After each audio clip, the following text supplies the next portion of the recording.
fight's not over. Stop the fight! People. Everybody, I come here for everybody. Kill everybody. I'm the champ. I'm the king. Kill everybody. Ah! All right, guys, welcome back to Broke Bets. Lane here. Also got my guy Carson with me. Yes, sir. At the end of this video, we'll do a little recap of the previous card in Austin, Texas. But here we are with a rescheduled fight between Steve Garcia and Melquizel Costa. We'll make this one real quick because we broke this one down last week. Taking Costa just feels like he's going to be the better striker. And Steve Garcia leaves himself open. I bet the under 1.5, and I'll probably get robbed this time around because they'll put it at like even money where I got it at plus money. But yeah, we'll go Costa knockout round 1. Any thoughts? Or you already Garcia too hittable. Costa will go balls to wall, and I think his kicking game will open up his hands and eventually KO Garcia. All right, Costa, KO round 1. Okay, for the next fight, we have Daniel Marcos versus Carlos Vera. Going with Daniel Marcos here. I think he just had a recent fight cancellation.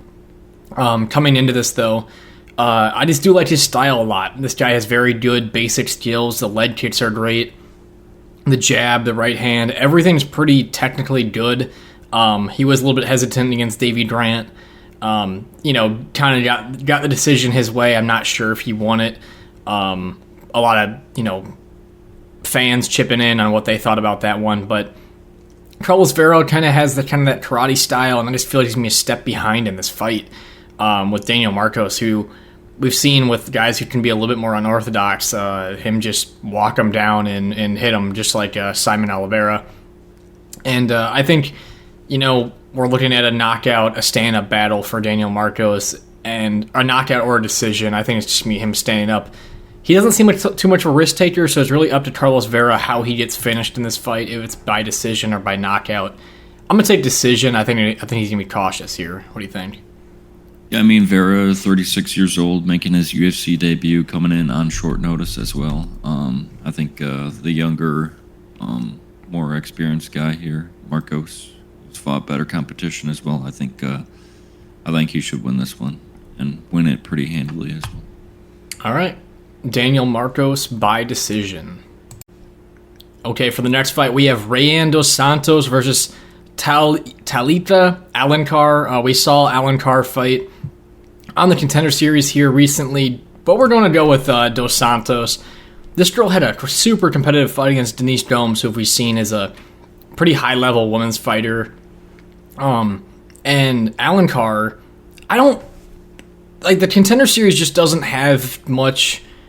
It's obviously fun and it's good for the UFC, but there's not much backbone to it with these women's fighters. Like, this Luciano chick gets signed in the draw and couldn't finish this girl. And then this girl gets fucking signed off of shooting a million takedowns and doing no damage. So, questionable signing. The scare for this fight is that Rayanne dos Santos, she fought at atom weight before, and Alencar is just like a thick jiu-jitsu girl. So if it does come to the grappling, there's just a strength advantage. But I'm going to take a third-round finish. I'm going to double by knockout for Dos Santos because Alencar just didn't have anything to offer on the feet, and if she gets tired, it's going to be over, I think. So, what do you think? Yeah, Alencar is pretty much a straight jiu-jitsu player. Her stand-up is not very good, and if you look at her tapology, most of her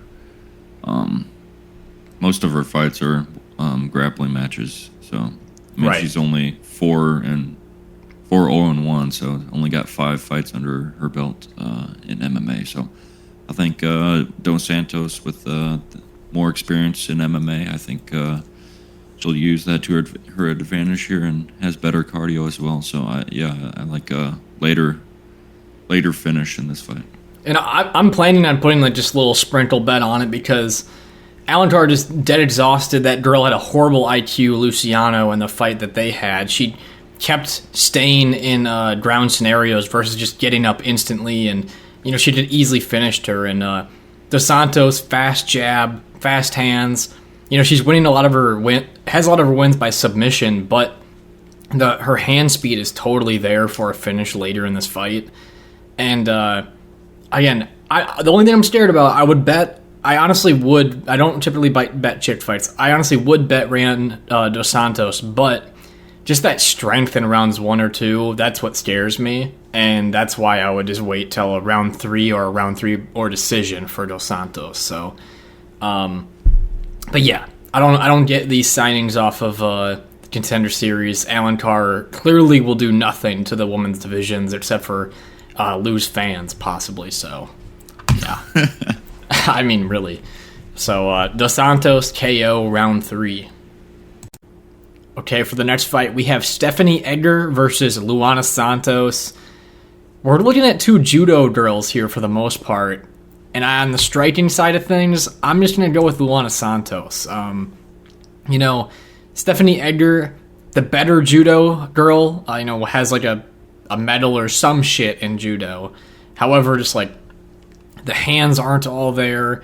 I know Luana Santos is young and she beat Julianne Miller, who is not a good fighter either, but I just feel like Luana Santos can outstrike her in this scenario, and Stephanie Edgar's really done nothing with her hands here in the UFC, and at least Luana Santos, she did finish that fight with her hands, so I'm going to go by decision. I don't think the power isn't that great from Santos. Miller more just didn't know how to protect her face, but Stephanie Edgar could easily get finished here too, so what are you thinking?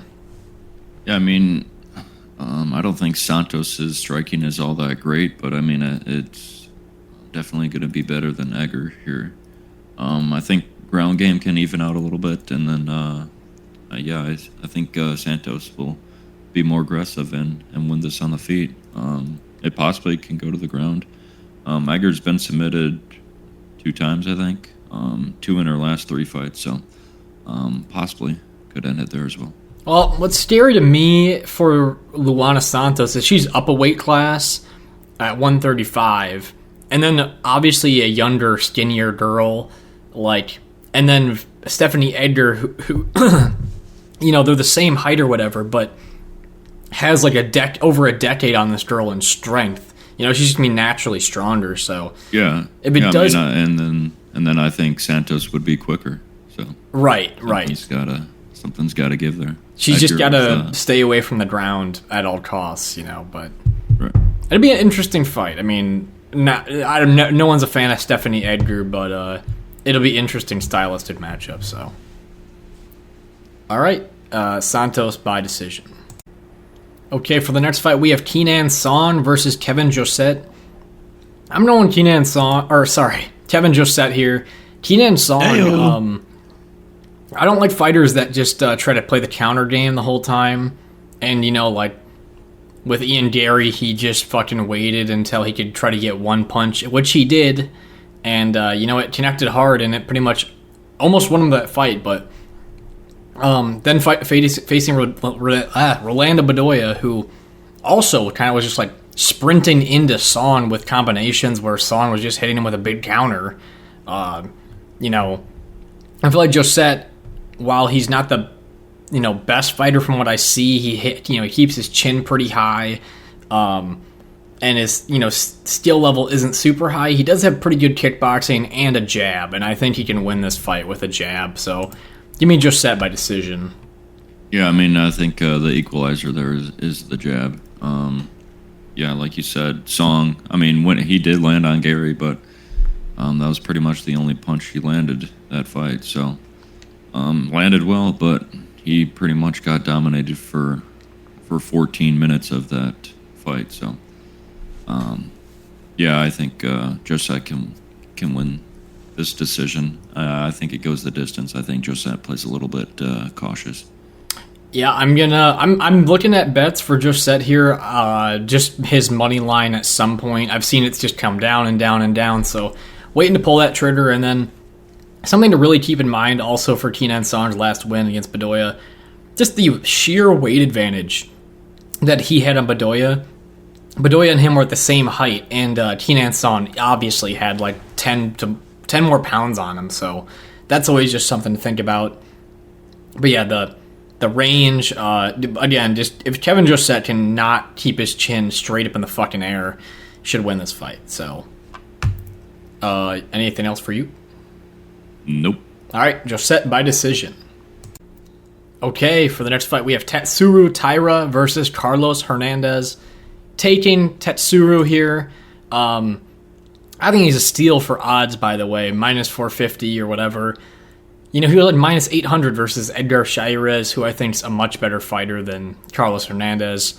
Taking him by first-round submission, it just feels like Tatsuro, that grappling is just going to be so much better. I don't think the height is completely accurate for Carlos Hernandez. I feel like Taira will be the taller fighter still. He's a big flyweight, Taira, and it's just going to be him moving across, putting the pressure on until he can get those takedowns. And you know, he got a little tired in that Chairez fight when you're nonstop grappling a dude. But he was controlling him the whole time, but almost got gillied at the end of the fight, and that was the scare everyone had. Other than that, you know, dominant performances here in the UFC, and I'm going to stick with him. So, what do you think? Yeah, I really like Taira. He's still super young, 23 years old. And he's really patient on the ground, too. I mean, he won't rush for a submission. I think he really works the grappling, and then when his opponent makes the mistake is when he'll take advantage of that and get the submission. So I really like that from him. Yeah, I mean, he did get caught in that guillotine against Chairez, but was able to survive. And then you're looking at the... Sorry, you're looking at Carlos like, Hernandez's side, and this dude doesn't have much finishing ability. I mean, he won by a slam, kind of, versus Bondar, or a headbutt / knockout, but, like, that's the scare for Taira, and I don't see that happening at all here, so...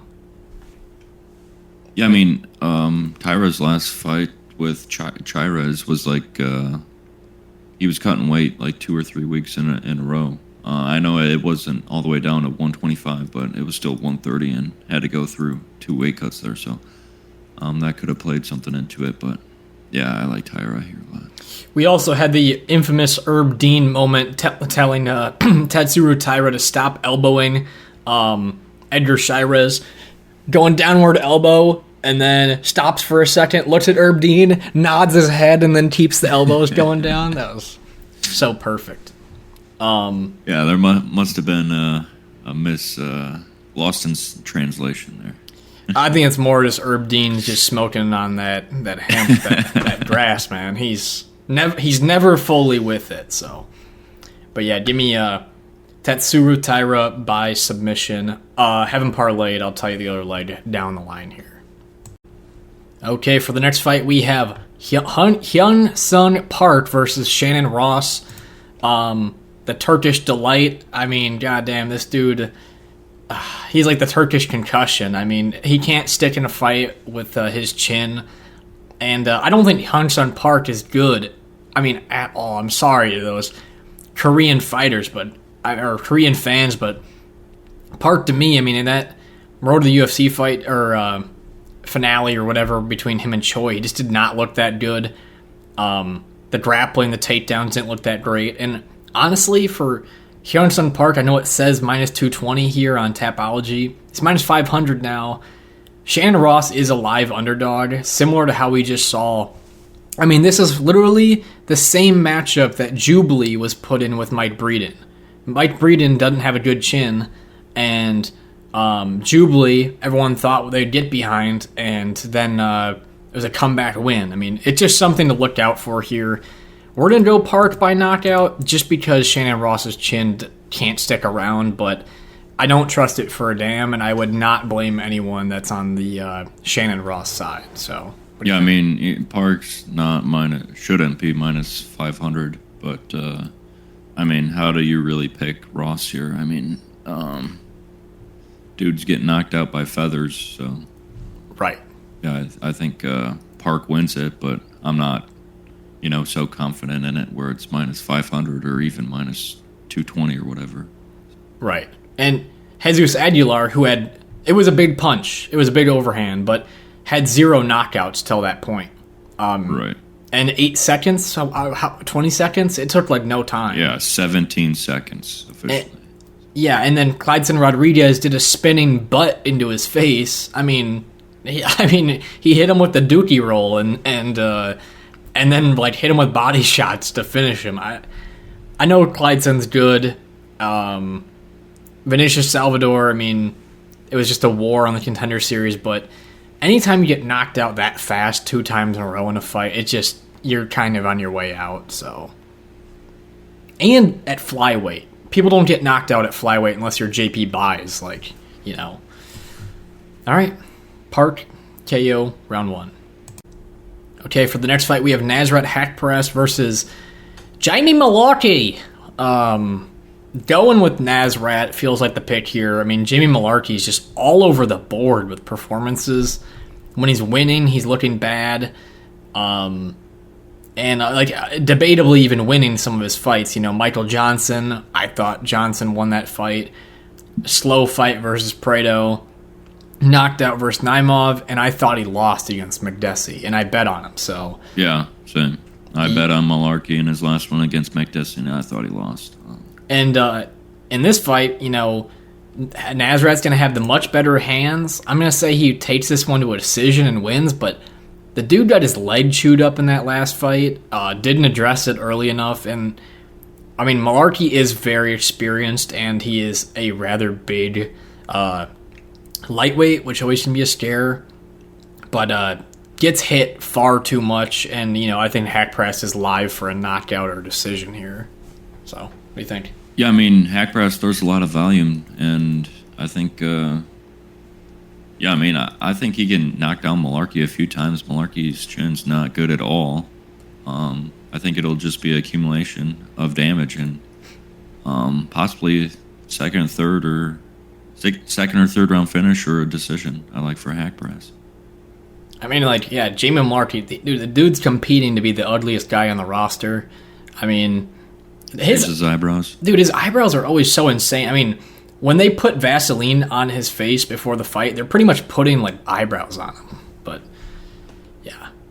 Freaky-looking guy. But he's going to get knocked out or whatever. Taken to a decision. It could be close just because it's a Jamie Mullarkey fight, but give me Haqparast. Okay, for the next fight, we have Andre Muniz versus Junyoung Park. I'm taking the underdog in Andre Muniz. This is a huge odd switch-up, and it doesn't make a whole ton of sense to me. Junyoung Park, great fighter. Love the guy. He's obviously on steroids. I mean, look at that body. But this guy, you know, he's great, but he beat not the greatest of fighters. You know, 2 of his wins you don't even have to think of. Joseph Holmes and Dennis Touloulian. That's like kicking over cans, you know, and Albert Duraev, that's a good win. I will say it's a good win. But he gassed out, you know, and kind of let that fight roll away. Andre Muniz, you know, fell in short now in 2 really big fights that he had.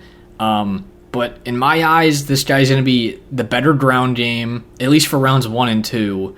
The more dangerous, powerful striker, and he was piecing up Brennan Allen in their fight, but really just let himself go to the ground too much and lost moments there. But he was hitting Brennan Allen with some big shots, and he's got a big reach advantage, a height advantage, and it's honestly his stand-ups look pretty damn good to me. So I like Muniz. I'm going to take him by decision. I also think it's a knockout possibility. He can win anyway. He's a submission artist, but I think Park and him stand on the feet here and bang it out. What do you think? Yeah, I mean, I think Park's striking is better than Muniz, and I mean, Park's only been KO'd by Gregory Rodriguez, and we all know how much power he's got. So, if there is a finish for Muniz, I see it on the ground probably. Yeah, I think Park's got better striking with no straight punches. So, yeah, he has a nice jab, and I mean, Muniz maybe would take advantage of using a kick when he's in his southpaw stance, but Park. Yeah, I mean, I think physically, Muniz will be probably a lot bigger in the reaches. what will scare me a bit. But yeah, I want to see what these guys look like at the face-off. Well, what really surprised me about Muniz too is when he was fighting Brendan Allen as well, he was like doing a terrific job defensively in his striking. Like he was not getting hit clean, which is just shocking for a jiu-jitsu guy. And the big knock on Muniz, and what I bet him at plus 170 or whatever. The big knock on him is I think mentally he's definitely not as tough as a lot of these guys. And Park is going to be a lot mentally tougher than him in this fight. And it's like, who wants it more? Could be the scare. But, he's a very, acclaimed jiu-jitsu artist.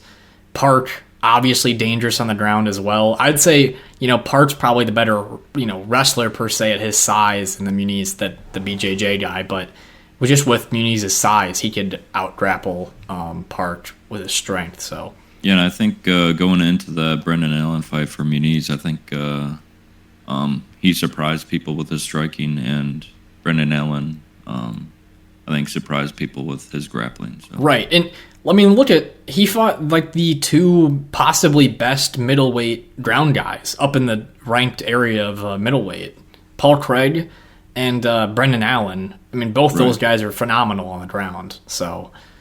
it's a step down, in my opinion. I mean, Paul Craig is hit or miss. Everyone knows that. But I don't think Park's going to have that dangerous submission skills that are required to get rid of Muniz. Right. I know we've been on it for a while. But the over is also very live on this fight for the over 1.5 rounds. I'm not sure if I'll play it quite yet because I already have a bet on this fight, but I really want to. So we'll see. Any more thoughts? Yeah, I don't know if I'll pull the trigger on that. I like it, but I've gotten burned by the Park overs of late. I think, and Drive, and I think the Holmes one as well. I think I had over 2.5.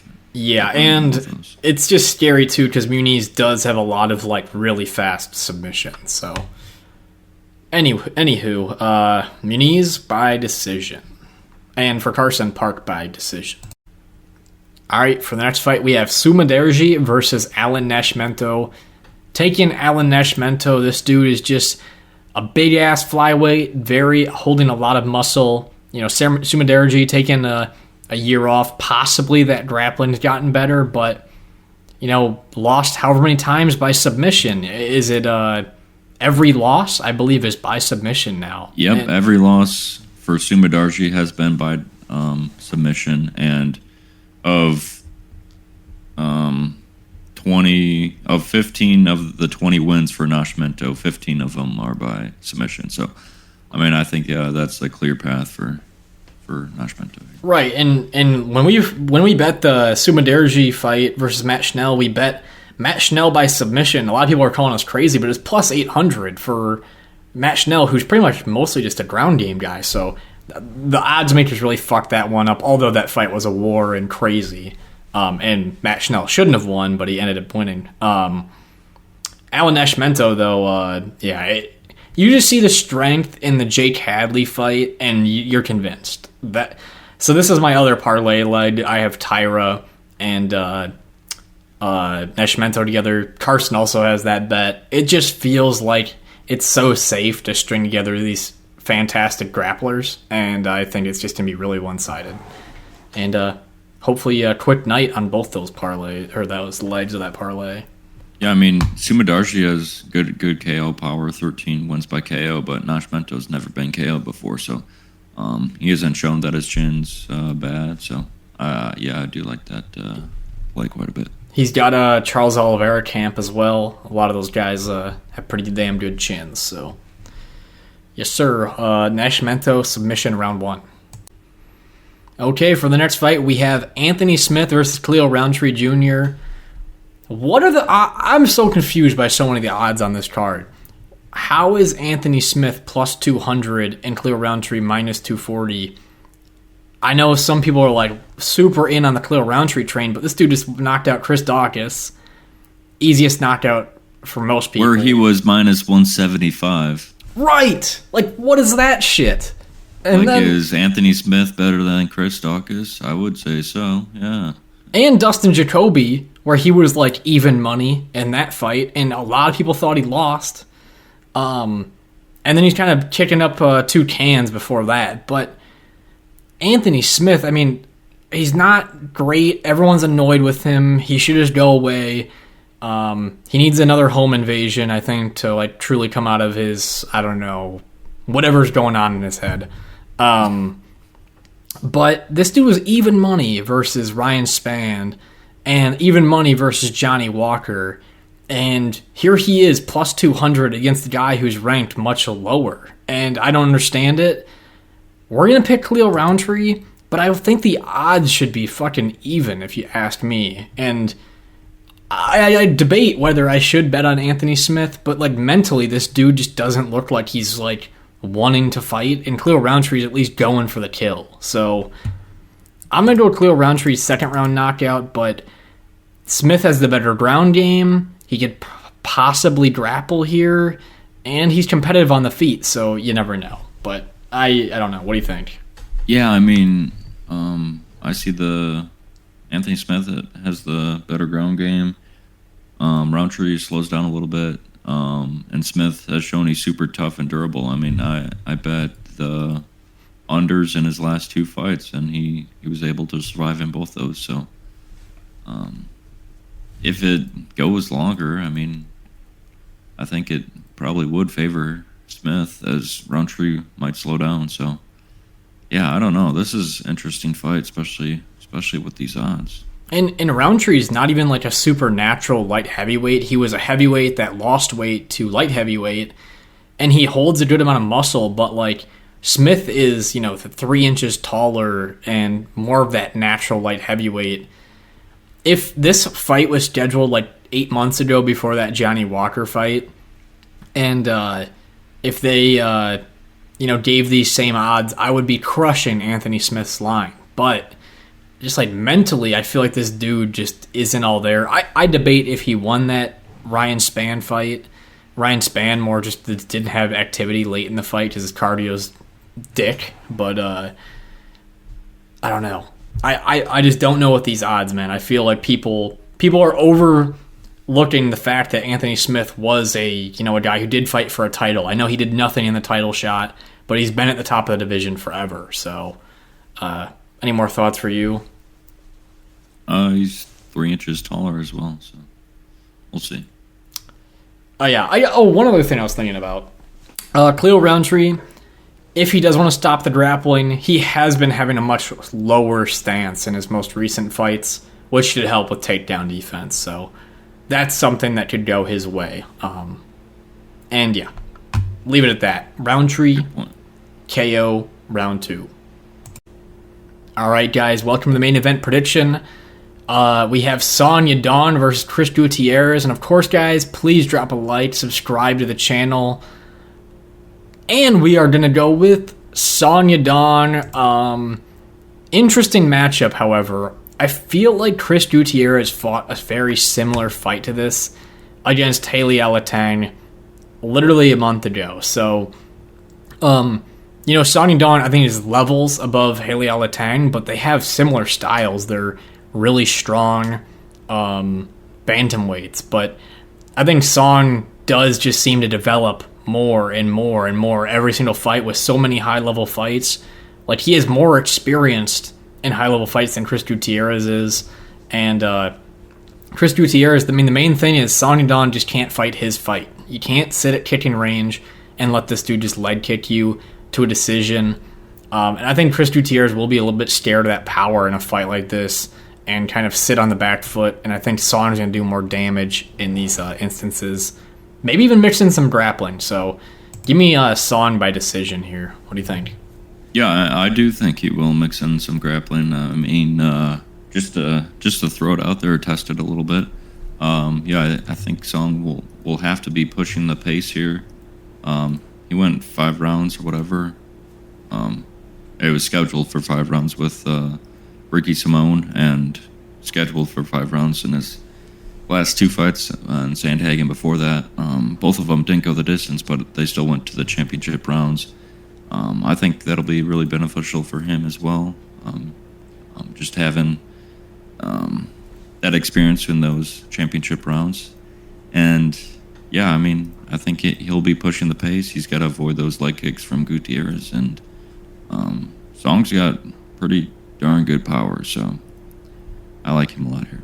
Yeah, I think he's got to mix it up to the body instead of maybe headhunting, because Chris always is just moving his feet can make it hard to headhunt. And then, like I said, like mixing in the grappling, just watch the Pedro Munoz fight if you're Son Yadong. Take notes. It was a lot of the fight was just Pedro waiting for Chris to make the move, and then going when Chris makes his move, one of those kicks, and you can connect and put him down.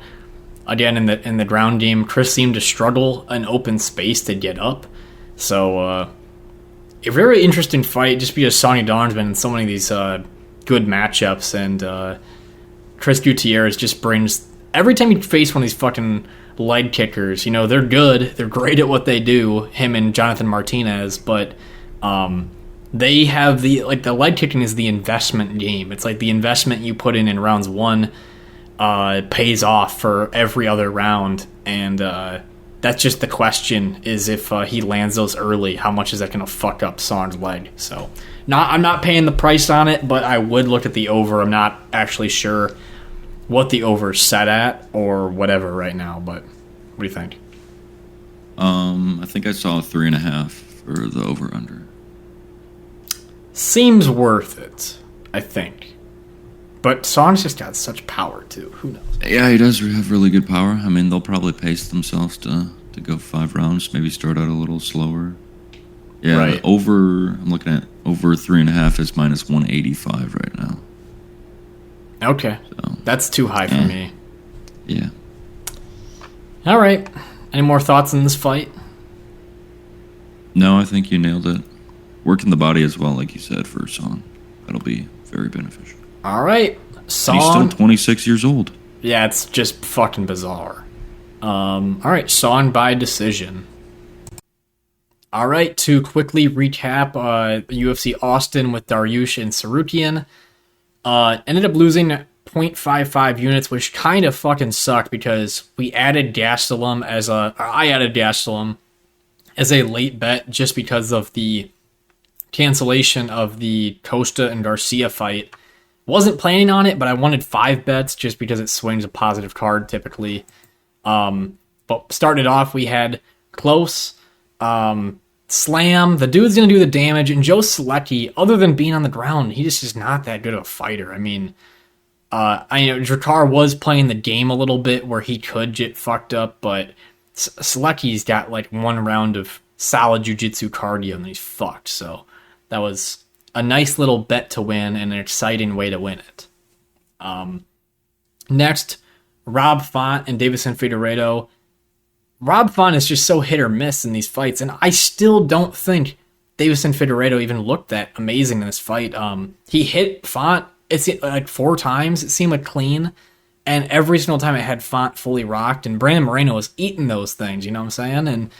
And Rob Font just didn't go out aggressively enough with his jab and his right hand, and then round 3 was just like too little too late, getting taken down by like the easiest single leg I've ever seen.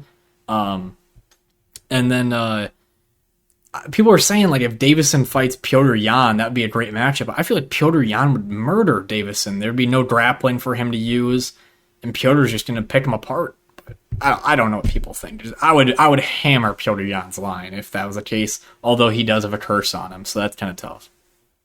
Anyway, we're getting off topic. What did you think of the fight? Rob Font, yeah, I mean, he's never been KO before, but I mean, he can't take a shot. So, I mean, he was getting stunned with pretty much everything that Figueiredo hit him with. So, and you said this to me off camera like a couple hours ago. It was like that Rob Font, who has been hurt and wobbled like probably over 10 times in his last 5 fights, has never been knocked out, which is just bizarre. So that's funny. Obviously taking Gastelum. It is strange to see a guy with so much UFC experience not be able to defend like takedowns in open space. Like, I kind of thought he would bring the same... Like, the reason why Bilal won was because Bilal was so quick with his takedown defense, and I thought Gastelum could bring that to this fight as well. But in round 3, literally, that got his leg grabbed, and he almost jumped up in the air and fell down because of that. So, this didn't look good. And he was out striking Sean Brady on the feet for the moments it was there, and then it wasn't there. So, shitty performance. But also good from Sean Brady. Yep. And then I fell for the oldest fucking trick in the book, Punahele Soriano, who has just never improved. This guy has never improved in his UFC career. I don't know how you can only throw a left hand. I expected it, and I will give credit to Dustin Stoltzfus because he does. He's at a good camp with, Eric Nixick and them, and he's at a good camp, and he did fight better. He was just body kicking Soriano, who didn't know how to block a body kick, and just ate like fucking 10 of them. And his chin held up, although he got hit by some big shots himself. I thought that was going to be the play. Turns out Soriano just shouldn't be in the UFC. What do you think? Yeah, I mean, Stoltzfus, I think his chin looked pretty good. I mean, he ate some of those hard shots, and then, I think Stoltzfus definitely looked at Soriano's last fight with Kopylov, and Kopylov really worked the body in that fight as well with the front kick and then with his punches as well. And he wasn't, Soriano didn't really eat those body shots very well or didn't make any adjustments to that front kick. And then rounding off the card, we had the Cody Brundage-Zach Reese fight under, pretty easy. I mean, it was a Cody Brundage fight. He put himself pretty much in 2 submission attempts, got a big slam out of it, wild slam, and we knew Zach Reese was trying to play off his back when it got there, and he might have even been close to a submission himself. And then the over in the Gastelum fight, that one happened, but also made me sweat because Brady had his back in round 1. Other than that, fights were absolutely terrific. There was a horrible stoppage, everyone knows, in the Turner-Bobby Green fight. Arman was an absolute animal with that knockout. That was insane. Clay Guida, oh my goodness, I love that guy. The crowd was loving it too. That might be the most I've ever seen him jumpy and more amped up. Like when they were doing the Vaseline on his face and he was doing the heavy metal singing, that was awesome. Just that man is just insane. I can't believe how close he can make some fights, even with just grappling or whatever he's going to do. He should be headlining UFC 300. Yeah, he should be the main event. Him and Diego Sanchez get the rematch going.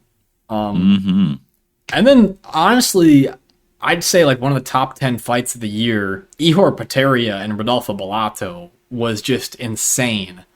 And we got the call exactly right on this, that Ihor Potieria would get tired, and we called knockout round 2 for Bellato, and that happened. So, yeah, I mean, Potieria was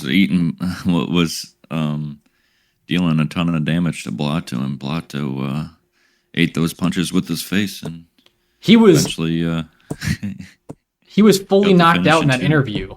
Like, yeah, it was insane. He won't remember that interview at all. Yeah, for sure. Yeah. Even Wellington Turman trying to fight like Alex Pereira and then get knocked out was kind of funny. It was a very Wellington Turman thing to do. And it also, one of our friends, I was watching the fights with him, and he said something very funny that Wellington Turman has to be the least Brazilian name he's ever heard, and more English, you know. Think of Wellington, you think of Beef Wellington, like Gordon Ramsay. All right. The Wellington's raw! Anyway. Thanks, guys, for sticking around. We've just been in the fucking neutral stage of betting for a long time, so hopefully we can break out of that. It's been a very long neutral time, so. Yeah, anyway. I mean, only 2 more cards left. This one and Colby and Leon card, so. Right. Let's finish it out strong. I just want to put it out there if anyone's still around. Bet against Randy Brown. Bet, what's his fucking name? God, I'm blanking. The small Muslim Salikov. Bet that dude. I hit him as an underdog. Randy Brown fucking does not have skills other than being tall, and Salikov will beat him. So just putting that out there early. Other than that, peace. Peace.